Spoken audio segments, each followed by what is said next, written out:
Hello friends, Sri R.K. Pantrod Science College, Dhanera. Welcome to online education, Department of Physics, TY BSc, CC Physics 504, unit 3નો આપણે part 2 જોઈશું.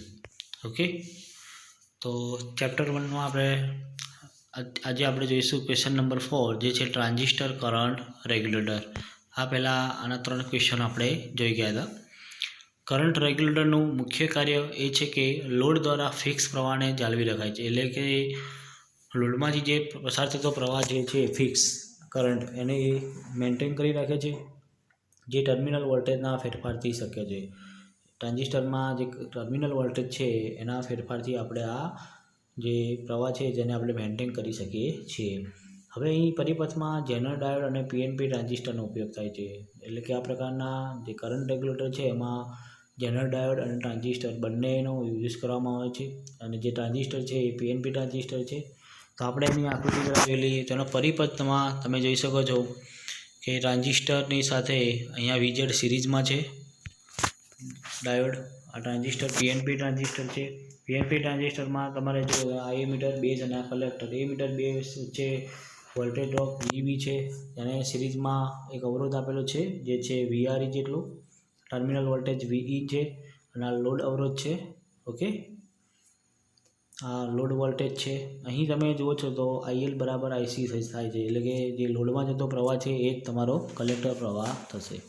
તો આ જે circuit છે મિત્રો એ જે છે કરંટ રેગ્યુલેટરની. હવે ધારો કે VLના ઘટાડાથી આપણે VL ઘટાડીએ લોડ વોલ્ટેજ, તો આપણે જાણીએ છીએ કે V બરાબર IL, એટલે કે IL ઇન્ટુ RL. તો IL ઘટે, IL બરાબર IC, એટલે કે IL પણ ઘટશે, જે Iમાં ઘટાડો કરશે, જે એમીટર કરંટમાં પણ શું કરશે, ઘટાડો કરશે.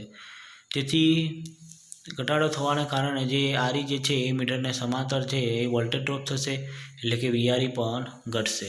હવે આને જો KVL લગાવવામાં આવે અહીંયા ઇનપુટ પરિપથમાં, તો VB છે, VRE છે, VZ છે, તો એના પરથી માઇનસ VRE માઇનસ VB અને પ્લસ VZ બરાબર 0 KVL પરથી થશે.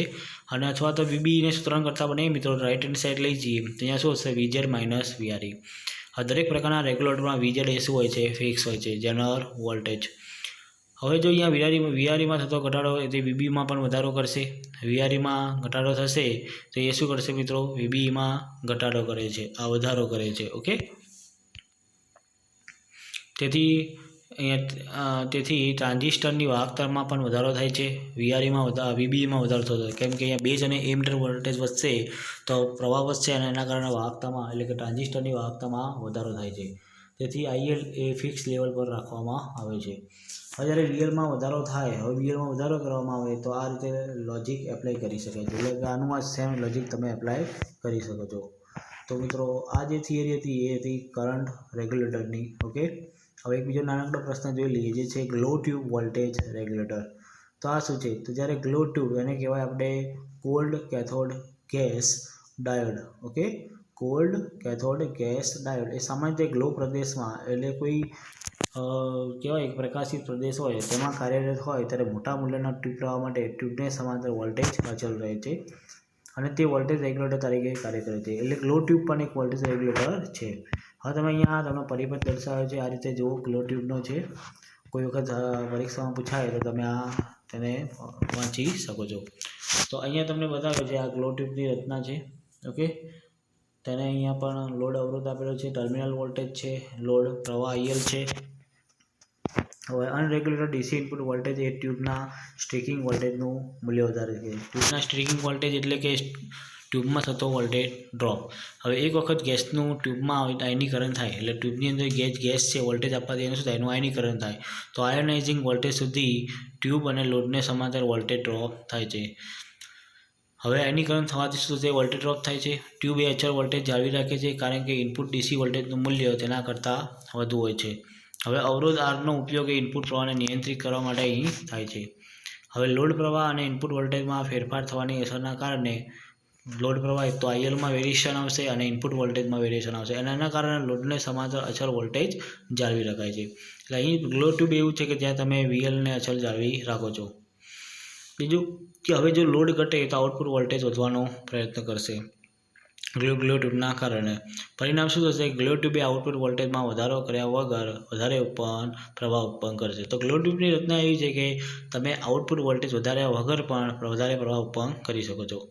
દરમિયાન લોડ પ્રવાહમાં થતો ઘટાડો એ ટ્યુબ પ્રવાહમાં થતા વધારાથી સરભર થાય છે. કોનાથી? તો ટ્યુબમાં જેમ જેમ અહીંયા વાત કરીએ એ પ્રમાણે કે વોલ્ટેજ ડ્રોપ થાય એટલે પ્રવાહ વધશે ટ્યુબમાં, અને પ્રવાહ વધારવાથી શું થશે કે જે લોડ પ્રવાહમાં થતો ઘટાડો છે એ ટ્યુબના પ્રવાહના વધારાથી સરભર કરી શકાય છે. પરિણામે આપણે છેલ્લે એવું કહી શકીએ કે તમારા લોડ પ્રવાહમાં ઘટાડો થાય નહીં, અને અવરોધ R દ્વારા પણ એ પ્રવાહ અચલ રહે છે. તેથી આઉટપુટ વોલ્ટેજ Vin - IR બને છે. માટે આઉટપુટ વોલ્ટેજમાં કોઈ ફેરફાર થતો નથી, એટલે કે ગ્લો ટ્યુબના આઉટપુટ વોલ્ટેજમાં કોઈ ફેરફાર થશે નહીં, એટલે કે રિમેઇન અનચેન્જ. તે જ રીતે જો ઇનપુટ વોલ્ટેજ બદલાય તો પ્રવાહ એ અચલ આઉટપુટ વોલ્ટેજ જાળવી રાખશે. એટલે કે ઇન શોર્ટ કહી શકીએ કે અહીંયા આઉટપુટ વોલ્ટેજ અચળ જળવાઈ રહે છે, તથા લોડ ઓવરલોડમાં થતો પ્રવાહ પણ જોઈએ એટલો ઘટતો નથી, કેમ કે ટ્યુબમાં પ્રવાહ વધે છે. ધારો કે કોઈ કારણસર ઇનપુટ વોલ્ટેજ ઘટે તો પરિણામે ગ્લો ટ્યુબમાંથી ઓછો પ્રવાહ થશે. હા, અહીંયા આગળ જો ઇનપુટ વોલ્ટેજ ઘટે તો ગ્લો ટ્યુબમાંથી એક કોન્સ્ટન્ટ પ્રવાહ વહેશે નહીં અને એનું મૂલ્ય ઘટશે. પરિણામે અવરોધ આરને સમાંતર થતો વોલ્ટેજ ડ્રોપ ઘટશે. એટલે કે અહીંયા આગળ તમે જુઓ કે અહીંયા અવરોધ આર છે એને સમાંતર શું થશે, આને સમાંતર વોલ્ટેજ તમારો શું થશે, ઘટી જશે. અને આ જો વોલ્ટેજ ઘટી જાય, અહીંયા વાત કરી છે ઓકે, આરને સમાંતર વોલ્ટેજ ડ્રોપ ઘટે છે અને પરિણામે લોડને સમાંતર અચળ વોલ્ટેજ જળવાઈ રહે છે.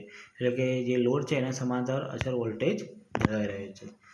તો આ એક સામાન્ય થિયરી હતી જે ગ્લો ટ્યુબ અને કરંટ વોલ્ટેજ રેગ્યુલેટર. ઓકે મિત્રો, થેન્ક યુ.